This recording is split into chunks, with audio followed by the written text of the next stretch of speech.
So here's what Fetterman said. It's hilarious, Bernie is there campaigning for this guy, El Sayed. Humble yourself, Bernie. You just pushed an accused rapist and imploded up in Maine. And now you're pushing essentially a pro-Hamas candidate that's been anti-American and deeply anti-Israel. El Sayed's a socialist that earns $700,000 a year. His wife in private practice, she refuses to accept Medicaid for that.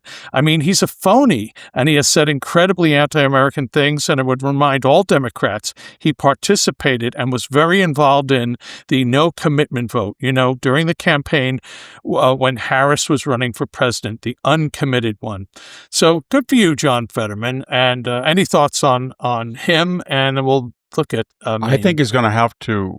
He's polling very poorly in Pennsylvania, but not necessarily among the general population, among Democrats. So if he wants re-election, he's going to have to move right now because he's got some problem. Maybe he doesn't want to run, but he will not get the Democratic nomination in that state. The Democratic Party in that state, like most places, I know they have a Jewish governor, but he would not get reelected either. It's run by the hard left, and for him to be reelected, he would have to be a Republican.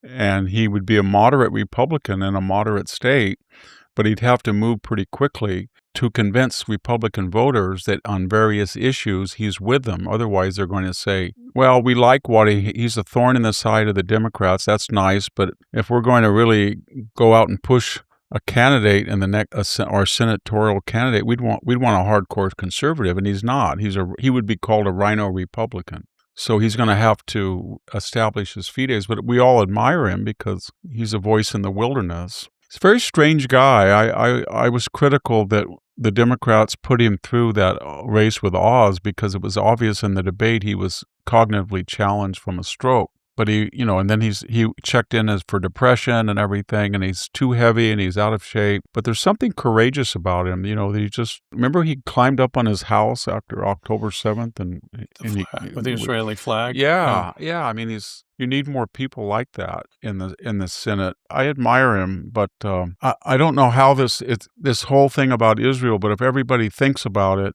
October 7th, the greatest single-day slaughter of Jews since the Holocaust, precipitated furor and anti-Semitism as we haven't seen it in our lifetimes against the Jews. And again, it was before the Israelis went in. Maybe it made it worse to go in there, but they hadn't even gone in yet, and the crowds on campus were already shouting from the river to the sea.